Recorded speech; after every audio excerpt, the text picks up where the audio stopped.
वचनम अब्रवीत। उस समय वज्रव्यूह से खड़ी हुई पांडव सेना को देखकर और द्रोणाचार्य के पास जाकर राजा दुर्योधन यह वचन बोला। हाँ जी, देखें इस श्लोक को समझते हैं जरा। संजय उवाच, यानी संजय अब उत्तर दे रहे हैं। संजय क्या है? क्या संजय हमारे अंदर भी है? और अगर है तो कहाँ है? क्या हम उससे बात कर सकते हैं? हमारा धृतराष्ट्र, हमारे अंदर का धृतराष्ट्र क्या हमारे संजय से बात कर सकता है? ये हम समझने की कोशिश करेंगे। तो संजय वो व्यक्ति हैं जो तटस्थ हैं, जो ना कौरवों की साइड में है ना पांडवों की साइड में है। उनका काम तरफदारी करने का नहीं है। उनको जो काम सौंपा गया है वो है कि आप देख करके बताते रहो कि क्या हो रहा है, और यही काम वो करता रहा। तो अब सवाल ये पैदा होता है कि क्या संजय हमारे अंदर भी है? हमारे अंदर भी संजय है।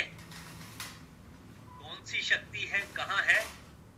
वो शक्ति जो मुझे मदद करती है देखने में, यानी कि जब जीवन की समस्याएं आती हैं, हर रोज जब मेरे दूसरों से विचार विमर्श होते हैं, मैं एक तरफा फैसले लेता हूं। मेरी कोशिश होती है कि मेरी बात को मान लिया जाए, और दूसरों की कोशिश होती है कि उनकी बात को मान लिया जाए। ये जो हमारे अंदर ही, हमारे एनवायरनमेंट में ही हम हैं, कौरव हैं, पांडव हैं, युद्ध चल रहा है, विरोधाभास चल रहे हैं, यहीं कहीं ना कहीं हमारे अंदर की वो शक्ति जो तटस्थ है, जो देखती है, मेरे विचारों को भी देखती है, और जो मेरे विरोधी हैं, जो मेरी बात को नहीं मानते, जो मेरे दुश्मन हैं, उनकी बात को भी देखती है, किसी की तरफदारी नहीं करती। वो शक्ति मेरे अंदर संजय का काम करती है। मुझे देखना है कि क्या मैं उस संजय से दोस्ती कर सकता हूं? क्या वो संजय तटस्थ होकर मुझे कुछ बताता रहेगा जो मुझे नजर नहीं आता? नजर क्या नहीं आता? नजर ये नहीं आता कि मैं कब अपनी तरफदारी कर रहा हूं और कब दूसरों का विरोध कर रहा हूं। ये नजर नहीं आता। कब दूसरे ठीक हैं और मैं गलत हूं, ये नजर नहीं आता, क्योंकि अपने आप को, हर एक को अपनापन, अपना विचार हमेशा ही ठीक लगता है। असल में हमारे ही अंदर धृतराष्ट्र भी है, संजय भी है, कौरव भी हैं, पांडव भी हैं, कुरुक्षेत्र भी है, धर्म क्षेत्र भी यहीं मिलेगा, और यहीं पर सारा कुछ ये चलता रहना है। हमने इसी में रास्ते ढूंढने हैं। हम ये नहीं कह सकते कि जो कौरव हैं वही ठीक हैं, या जो पांडव हैं वही ठीक हैं। हम ये भी नहीं कह सकते कि जो कौरव हैं वो गलत हैं, या पांडव हैं वही गलत हैं। गलत कौरवों में भी हैं, गलत पांडवों में भी हैं, और ठीक कौरवों में भी हैं, ठीक पांडवों में भी हैं। इसलिए इस बात का पता लगाना बड़ा मुश्किल काम है। ऐसे मामले में जब हमें ठीक से पता नहीं लगता, तब हम धृतराष्ट्र हैं, और हमें उस सोच की जरूरत है जो हमें सच्चाई बता सके कि जब विरोधाभास है तो ठीक क्या है। क्योंकि विरोधी तो हमें कभी ठीक नजर ही नहीं आता, और ये कभी हो ही नहीं सकता कि हमेशा हम ही ठीक हों, दूसरा भी ठीक हो सकता है। तो वो शक्ति जो हमें ये बता पाएगी कि कब दूसरा लॉजिकली क्या कह रहा है, और मेरी समझ में आ जाए कि हाँ उसकी बात भी ठीक है, तब हम कहेंगे कि हमने अपने संजय की बात सुन ली। संजय का इतना ही काम है कि वो तटस्थ रहे, और ये तटस्थ रहना ही सबसे इंपॉर्टेंट है कि वो किसी की तरफदारी नहीं करता। तो यहाँ कहा है संजय उवाच, उस समय राजा दुर्योधन ने व्यूहाकार, दुर्योधन कौन है? कौरवों की सेना का सेनापति।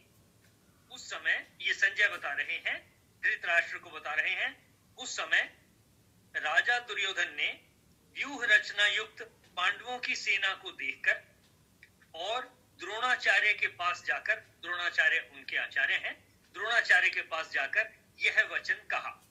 यानी कि ये बैकग्राउंड है जिसके बारे में मैंने आपसे कहा कि जो ये युद्ध क्षेत्र है और जो इसमें अलग अलग दोनों साइडें हैं, कौरव हैं, पांडव हैं, और इसी तरीके से धृतराष्ट्र हैं या संजय है या दुर्योधन है या और भी हैं, ये सब हमें यहाँ मिलेंगे, अपने ही अंदर मिलेंगे। हमें सिर्फ उनको आइडेंटिफाई करना है और इसी में समय समय पर, किसी समय मैं धृतराष्ट्र हूँ, किसी समय मैं खुद ही संजय हूँ, किसी समय मैं कौरवों की तरफ हूँ, किसी समय मैं पांडवों की तरफ हूँ। ये हमारी जिंदगी में हर रोज इसी तरह से चल रहा है और यहीं पर हमें कृष्ण मिलेंगे। यही कृष्ण है। ये जो हमारा गीता का अध्ययन है, बातचीत है, इसी गीता में जो कुछ कृष्ण जी कह रहे हैं, उन्होंने जो कहा था वही आज हम सुनेंगे। तो जो कुछ हमें गीता से जो हम पढ़ते हैं, ये श्री कृष्ण जी की आवाज होगी और हम देखेंगे कि वो कहाँ तक तर्क संगत है, कहाँ तक युक्ति संगत है, कहाँ तक हमारे काम आती है। कहीं हम इसमें कृष्ण को कौरवों की तरफ या पांडवों की तरफ, कौरवों का दुश्मन या पांडवों का दुश्मन, ऐसा तो नहीं मान रहे। कृष्ण जी ने अपने जो भी रूल्स थे, उन्होंने अपने रूल्स बताए थे कि मैं इस तरीके से लड़ूंगा, मैं शस्त्र नहीं उठाऊंगा और इस तरीके की और भी बहुत सारी बातें हैं। तो हम आगे चलेंगे यहाँ से कि भी इसी को हम धीरे धीरे समझ करके, यहाँ से जो वर्णन संजय ने कहा तटस्थ होकर के, उसका वर्णन इस श्लोक में आया। उस समय राजा दुर्योधन ने व्यूह रचना युक्त पांडवों की सेना को देखकर, हमारे अंदर ही सेनाएं हैं अब, और द्रोणाचार्य के पास जाकर, द्रोणाचार्य भी हमारे अंदर ही मिलेंगे, यह वचन कहा। हाँ जी शशि, आगे चलें। द्रोणाचार्य के पास जाकर दुर्योधन क्या वचन बोला, इसको आगे के श्लोक में बताते। पश्येताम पांडुपुत्राणाम, णा तक हम बोलेंगे इसको, 8 अक्षर यहाँ तक। वैसे वर्ड है पांडुपुत्राणाम आचार्य, लेकिन हम इसको बोलेंगे पश्येताम पांडुपुत्राणाम माचार्य महतीम चमूम, माचार्य महतीम चमूम व्यूढ़ाम द्रुपद पुत्रेण, व्यूढ़ाम द्रुपद पुत्रेण तव शिष्येण धीमताः, तव शिष्येण धीमताः। आचार्य, हे आचार्य, तव धीमता शिष्येण, आपके बुद्धिमान शिष्य द्रुपद पुत्रेण, द्रुपद पुत्र, द्रुपद का पुत्र था धृष्टद्युम्न, द्रुपद पुत्रेण धृष्टद्युम्न के द्वारा व्यूढ़ाम, व्यूह रचना से खड़ी की हुई पांडुपुत्राणाम, पांडवों की, एताम महतीम चमूम पश्य, इस बड़ी भारी सेना को देखिए। हे आचार्य, आपके बुद्धिमान शिष्य द्रुपद पुत्र धृष्टद्युम्न के द्वारा व्यूह रचना से खड़ी की हुई पांडवों की इस भारी, बड़ी भारी सेना को देखिए। तो ये जो है कहा गया, हे आचार्य, आचार्य को कहा गया, आपके बुद्धिमान शिष्य द्रुपद पुत्र धृष्टद्युम्न द्वारा व्यूहाकार खड़ी की हुई पांडु पुत्रों की इस बड़ी भारी सेना को देखिए। जैसा मैंने कहा कि ये सेनाएं, जिनका वर्णन अभी आगे के 2-3 श्लोकों में आएगा कंटिन्यूअसली, ये सारी सेनाएं अगर हम धीरे से अच्छे से देखेंगे और केयरफुली देखेंगे कि कहीं ना कहीं हमारे अंदर नजर आ जाएंगी। इनमें से कोई गुरु भी हैं, कोई योद्धा हैं, कोई टेक्नीशियन हैं, कोई अलग अलग नॉलेजेबल पर्सन्स हैं, दोनों ही तरफ अच्छे अच्छे लोग हैं, दोनों की सेनाओं में बुद्धिमान लोग हैं, दोनों में अलग अलग तरह के लोग हैं। तो इसके बारे में अगले 3 श्लोकों में हमारे पास आएगा। हाँ जी शशि, आगे चलते हैं। द्रोणाचार्य से पांडवों की सेना देखने के लिए प्रार्थना करके अब दुर्योधन उन्हें पांडव सेना के महारथियों को दिखाता है। अत्र शूरा महेशवासा भीमार्जुन समायुधि युयुधानो विराटश्च द्रुपदश्च महारथः धृष्टकेतुश्चेकितानः। श पे कोमा लगा लेना। धृष्टकेतुश्चेकितानः काशीराजश्च वीर्यवान् पुरुजित कुन्तिभोजश्च। त पे कोमा लगा लेना। पुरुजित कुन्तिभोजश्च शैव्यश्च नरपुंगवः युधामन्युश्च विक्रांत उत्तमौजाश्च वीर्यवान् सौभद्रो द्रौपदेयाश्च सर्व एव महारथाः। पांडवों की सेना में बड़े बड़े शूरवीर हैं, जिनके बहुत बड़े बड़े धनुष हैं, तथा जो युद्ध में भीम और अर्जुन के समान हैं। उनमें युयुधान, सात्यकी, राजा विराट और महारथी द्रुपद भी हैं। धृष्टकेतु और चेकितान तथा पराक्रमी काशीराज भी हैं। पुरुजित और कुंती भोज ये दोनों भाई तथा मनुष्यों में श्रेष्ठ शैव्य भी हैं। पराक्रमी युधामन्यु और पराक्रमी उत्तमौजा भी हैं। सौभद्रा पुत्र अभिमन्यु और द्रौपदी के 5 पुत्र भी हैं। ये सब के सब महारथी हैं। चलिए, इन तीनों श्लोकों में वर्णन किया है, नाम बताए हैं, कौन कौन से शूरवीर हैं और कौन किसका पुत्र है, किस तरफ है, इसके बारे में बताया गया। मेरे ख्याल से हम इतना जान करके आगे चल सकते हैं। देखिए, आप लोग कुछ और कहेंगे इससे पहले? ठीक है, आगे बढ़ते हैं। यहाँ हाँ जी, चलो आगे चलते हैं। द्रोणाचार्य के मन में पांडवों के प्रति द्वेष पैदा करने और युद्ध के लिए जोश दिलाने के लिए दुर्योधन ने पांडव सेना की विशेषता बताई। दुर्योधन के मन में विचार आया कि द्रोणाचार्य पांडवों के पक्षपाती हैं ही, अतः वे पांडव सेना की महत्ता सुनकर मेरे को यह कह सकते हैं कि जब पांडवों की सेना में इतनी विशेषता है तो उनके साथ तो संधि क्यों नहीं कर लेता। ऐसा विचार आते ही दुर्योधन आगे के 3 श्लोकों में अपनी सेना की विशेषता बताता है। दुर्योधन, अस्माकं तु विशिष्टा ये तान्निबोध द्विजोत्तम नायका मम सैन्यस्य संज्ञार्थम तान प्रवीमिते। इसको संज्ञार्थम भी बोल सकते हैं, संज्ञार्थम भी बोल सकते हैं, वेद भाषा में ज्या बोलते हैं। संज्ञार्थम तान प्रवीमिते। हे द्विजोत्तम, हमारे पक्ष में भी जो मुख्य हैं उन पर भी आप ध्यान दीजिए। आपको याद दिलाने के लिए मेरी सेना के जो नायक हैं उनको मैं कहता हूँ। अभी आगे पढ़ती हूँ मेरे ख्याल से। हाँ जी, इस श्लोक में भी यही बताया है। डिटेल्स आ रही हैं कि कौन कौन से योद्धा हैं। चलें आगे। भवान भीष्मश्च कर्णश्च कृपश्च समितिञ्जयः अश्वत्थामा विकर्णश्च सोमदत्तिस तथैव च। आदेश पे कोमल है। आप द्रोणाचार्य और पितामह भीष्म तथा कर्ण और संग्राम विजयी कृपाचार्य तथा वैसे ही अश्वत्थामा, विकर्ण और सोमदत्त का पुत्र भूरिश्रवा। आगे है, अन्य च बहवः शूरा मदर्थे त्यक्त जीविताः नाना शस्त्र प्रहरणाः सर्वे युद्ध विशारदाः।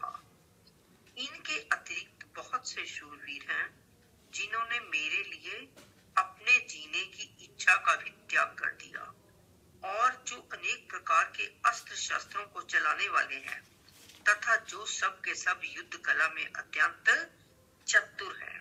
एक और आगे पढ़ देते हो। आगे चलें। दुर्योधन की बातें सुनकर जब द्रोणाचार्य कुछ नहीं बोले तब अपनी चालाकी न चल सकने से दुर्योधन के मन में क्या विचार आता है, इसको संजय आगे के श्लोक में कहते हैं। अपर्याप्तम तदस्माकं बलम भीष्माभिरक्षितम पर्याप्तम त्विद्मेतेषां बलम भीमाभिरक्षितम। द्रोणाचार्य को चुप देखकर दुर्योधन के मन में विचार हुआ कि वास्तव में हमारी वह सेना पांडवों पर विजय करने में अपर्याप्त है, अर्थात असमर्थ है। उसके संरक्षक उभय पक्षपाती, दोनों पक्षों के भीष्म है, परंतु इन पांडवों की यह सेना हम पर विजय करने में पर्याप्त है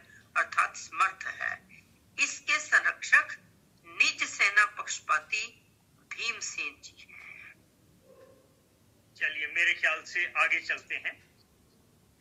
आयनेषु, अब दुर्योधन पितामह भीष्म को प्रसन्न करने के लिए अपनी सेना के सभी महारथियों से कहता है, आयनेषु च सर्वेषु यथा भागम अवस्थिताः, ग पे कोमल लगा लेना, यह यथा भागम है वैसे अवस्थिताः, लेकिन हम इसको बोलेंगे यथा भागम अवस्थिताः, भीष्म मेवा भिरक्षन्तु, म पे कोमा मेवा वा पे कोमा, भीष्म मेवा भिरक्षन्तु, वर्ड है भीष्म एव अभिरक्षन्तु, भीष्म मेवा भिरक्षन्तु भवन्तः सर्व एव ही। दुर्योधन बाह्य दृष्टि से अपनी सेना के महारथियों से बोला, आप सब के सब लोग सभी मोर्चों पर अपनी अपनी जगह दृढ़ता से स्थित रहते हुए निश्चित रूप से पितामह भीष्म की ही चारों ओर से रक्षा करें।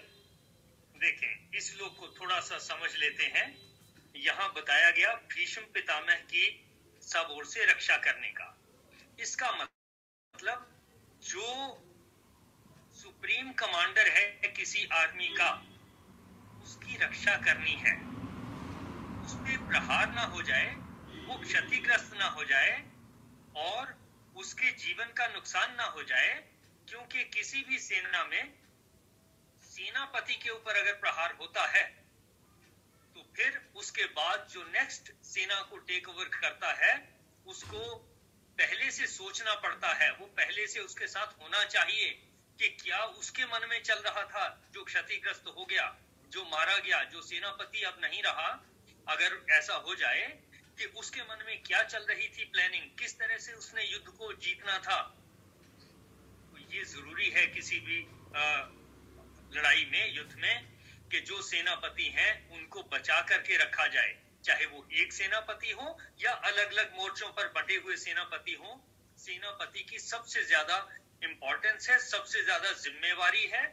उसकी जिम्मेवारी है लड़ाई को लड़ना, लड़ाई को लड़वाना और मैन पावर को बचाना, उनकी जान को बचाना, कम से कम जो असला है उसको इस्तेमाल करके जीत को प्राप्त करना। तो इसलिए यहाँ कहा है निस्संदेह भीष्म पितामह की ही सब ओर से रक्षा करें। हमें देखना होगा कि हमारे शरीर के अंदर भीष्म पितामह कौन है और वो क्या कर रहे हैं, उनकी रक्षा कैसे करनी है। असल में हमारे जीवन को चलाने वाली शक्ति ब्रह्म की शक्ति है, जिसको आत्मा भी कहा है, जिसके बारे में हम पहले जान चुके हैं, केन उपनिषद में जान चुके हैं। वो है शक्ति जो चला रही है। वो शक्ति अगर नष्ट हो गई, कब नष्ट हो जाएगी? मेरी गर्दन कट जाए, वो शक्ति इस शरीर से अलग हो गई। इसी तरीके से और नुकसान हो जाए और कुछ ना कुछ तंगी हो जाए तो वो शक्ति मेरे शरीर से नष्ट हो जाएगी या वो काम नहीं कर पाएगी। मैं मूर्छित हो गया तो वो शक्ति काम नहीं कर पाएगी, वो शक्ति लग जाएगी मुझे पहले मूर्छा से बाहर लाने में। हमारे जीवन में हम बहुत मूर्छित हुए पड़े हैं। हम धृतराष्ट्र की तरह से बहुत सारी चीजों को देख नहीं पाते। हमें फोकस करना होगा, कोशिश करनी होगी कि हमारा जो ब्रह्म की शक्ति है वो कायम रहे, यानी कि हम जिंदा रहें, हमारा शरीर जीवित रहे, ये जरूरी है। यानी हमारा भीष्म पितामह या हमारा ब्रह्म तभी तक है, हमारी शक्ति तभी तक है तब जब तक हम जीवित हैं। और ये शक्ति भी ज्यादा तभी तक है जब तक हम युवावस्था में हैं। बचपन में शरीर में उतनी शक्ति नहीं, बुढ़ापे में भी शरीर में उतनी शक्ति नहीं। युवावस्था में हमारे पास जितना समय है हमें उसमें कोशिश करनी है कि हम चेतनावस्था में रहें और उसको ठीक रास्ते से, जैसे वहां से आदेश आए, उसका सही उपयोग करके हम जीवन में आगे बढ़ सकें। इस तरह से हमें भीष्म पितामह की यानी अपने ही ब्रह्म की, अपने जीवन में हमारे शरीर में जो ब्रह्म है हम उसकी रक्षा करें। देखें जरा, अभी मेरे ख्याल से समय का भी इशारा हो रहा है। शशि, यहाँ पर हम बाकी मेंबर्स के विचार भी सुन लें थोड़ी देर और उसके बाद पूर्णता की ओर बढ़ेंगे। आप लोग अपनी बात कहें। सर बहुत से लोगों ने ना आज फर्स्ट टाइम ज्वाइन किया है, कुछ लोगों ने, तो आप कल का भी बड़ा इम्पोर्टेंट था, उसको थोड़ा सा संक्षिप्त में बता दें, कल वाले श्लोक को जो पहला हमने किया था ना। ऑल राइट, हाँ जी, ठीक है, मैं बात करता हूँ। जो पहला श्लोक है भगवत गीता का, वो है धर्म क्षेत्रे कुरुक्षेत्रे। धृतराष्ट्र कह रहे हैं, धृतराष्ट्र संजय को कह रहे हैं। कल हमने बात की थी कि धृतराष्ट्र देख नहीं सकते थे और इसलिए उन्हें एक ऐसे व्यक्ति की जरूरत थी जो उनको देख करके बता सके कि युद्ध में क्या हो रहा है। वो व्यक्ति थे संजय। संजय का काम था, उनको दिव्य दृष्टि मिली थी, जैसे भी मिली उसकी अभी चिंता नहीं करेंगे, लेकिन वो दूर बैठे युद्ध क्षेत्र को देख सकते थे और वो देख करके उनका काम था धृतराष्ट्र को बताना। कल मैंने कहा कि हमारे अंदर भी एक धृतराष्ट्र है, हमारे अंदर भी ऐसा कुछ है जो हम देख नहीं पाते। हमारे अंदर कुछ ऐसा धृतराष्ट्र जैसा है जो देख नहीं पाता, जिसको देखने के लिए, समझाने के लिए किसी संजय की जरूरत है। क्या नहीं देख पाते हम ये नहीं देख पाते हमारे अंदर कब गुस्सा आया, कब ईर्ष्या द्वेष आ गई, कब हमारे अंदर दुर्विचार आ गए, दुर्भावनाएं आ गई, कब ज्यादा लालच हमारे अंदर आ गया, कब हम दूसरे की बात सुनते ही नहीं हैं। इस बात से चूक गए, यानी जब हम अपने विरोधी की बात ना समझ सकें, ना देख सकें, ना सुन सकें, तब उस मामले में हम धृतराष्ट्र ही होंगे, यानी हमारे पास देखने की शक्ति नहीं होगी। हमें ख्याल रखना है कि हम किसी संजय का उपयोग करें, संजय से मदद लें। और संजय जो आज मैंने आपसे बात की, हमारे अंदर ही संजय शक्ति है, वो शक्ति जो तटस्थ होकर, यानी ना मैं कौरवों की तरफ हूं ना मैं पांडवों की तरफ हूं, जब मैं ऐसे मन से अपने वातावरण को देखता हूं, तब कहा जाएगा कि मैं संजय का काम कर रहा हूं और हमारे अंदर ही संजय है। सो धृतराष्ट्र ने संजय से पूछा कि धर्म क्षेत्रे कुरुक्षेत्रे, हे संजय, धर्म भूमि कुरुक्षेत्र में एकत्रित हुए युद्ध की इच्छा वाले मेरे और पांडु के पुत्रों ने क्या किया। यहाँ कुरुक्षेत्र की बात की है, युद्ध का मैदान, कौरवों और पांडवों के बीच युद्ध का मैदान। हमारे जीवन में कुरुक्षेत्र हमारे अंदर ही है, हमारे अंदर ही ये लड़ाई चलती है, यहीं पर ये क्षेत्र है। इसी को हमने धर्म क्षेत्र बनाना है, ताकि हम दूसरे की बात भी सुन सकें और अपनी बात भी समझा सकें। और अगर तटस्थ रहकर सोचने से पता चले कि दूसरे की बात ठीक है, हम उसको मान लें। तटस्थ रहने से पता चले कि हमारी बात ठीक है, तो हम उसके लिए मजबूती के साथ लड़ाई भी करें, पूरी शक्ति के साथ। ना तो गीता में ये कहा है कि आप जीवन में जो है संन्यास ले लो और लड़ाई छोड़ दो, ना ये कहा है कि बेवजह से लड़ाई करो। उन्होंने कहा है धर्म युद्ध। तो हम सबको अपने जीवन में धर्म युद्ध ही करना है।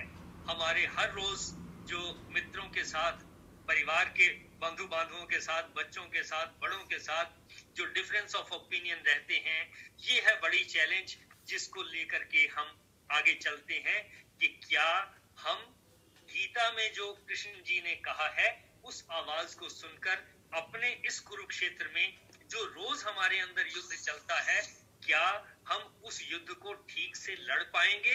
मैं ये नहीं कहता कि आप कौरवों की तरफ हो जाओ या पांडवों की तरफ हो जाओ, कौरव अच्छे हैं या पांडव अच्छे हैं या कौन बुरा है, ऐसा नहीं मैं कहता। लेकिन हमारे अंदर ही कौरव भी हैं, पांडव भी हैं। हमारे वातावरण में ही दो हैं। कौरव मेरे अंदर हैं तो वातावरण पांडवों का हो गया, पांडव मेरे अंदर हैं तो वातावरण कौरवों का हो गया। क्योंकि विरोधाभास तो चल ही रहा है, मिलजुल के आगे बढ़ने में दिक्कतें आ ही रही हैं। तो ऐसा हम मान के चलते हैं कि जीवन की ये जो समस्याएं हैं, हम इनसे बाहर निकलने में, पार लगने में सहायता ले सकेंगे भगवत गीता से, ऐसा मेरा मानना है। देखें आप लोग,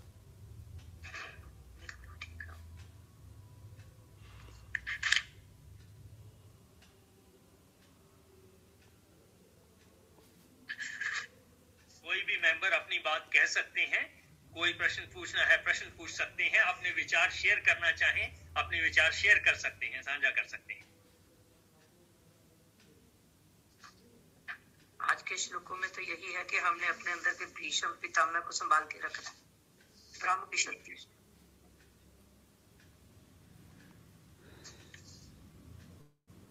हाँ जी, कुछ किसी ने कहना है? नहीं तो फिर समाप्ति करें।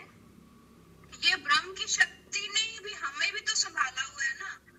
हाँ, ये ठीक है, ब्रह्म की शक्ति ने हमें संभाला हुआ है। जब तक हमारे जीवन में ब्रह्म की शक्ति ठीक ठाक है, हम जीवित हैं, डेफिनेटली हम जीवित हैं। जिस दिन हमारी सब म्यूट हो गया आपका। जिस दिन जो है हमारे अंदर के ब्रह्म की शक्ति जो है कम हो गई, कमजोर पड़ गई, हम मूर्छित हो गए, यानी कि हम ठीक से सोचने में असमर्थ हो गए, हम तटस्थ होकर सोचने समझने में असमर्थ हो गए, तब हम कहेंगे कि हमारे अंदर की ब्रह्म की शक्ति या हमारे अंदर तटस्थता की, संजय की शक्ति जो है वो क्षीण हो रही है। और जब तटस्थता की शक्ति क्षीण होती है तब नुकसान होता है, तब हम एक तरफ हो जाते हैं, फिर हम कौरवों की तरफ हो जाते हैं या पांडवों की तरफ हो जाते हैं। लेकिन हमें देखना है कि हमारे जीवन में युद्ध किस तरह से हो रहा है, हमें कहां पर शांत हो जाना है, कहां दूसरे की बात को मान लेना है और किस हद तक मान लेना है, और किस लेवल पर जाकर हमें अपनी बात लॉजिकली कहनी है, कोशिश करनी है कि प्यार से कोई समझ ले। और क्या हमारे जीवन में भी ऐसा करने की जरूरत पड़ेगी कि जैसे ये लड़ाई हुई महाभारत की, क्या हमें भी ऐसी लड़ाई लड़नी पड़ेगी? इसका उत्तर भी हमारे अंदर जो ब्रह्म की शक्ति है उसी से आएगा, हमारी सोच से आएगा।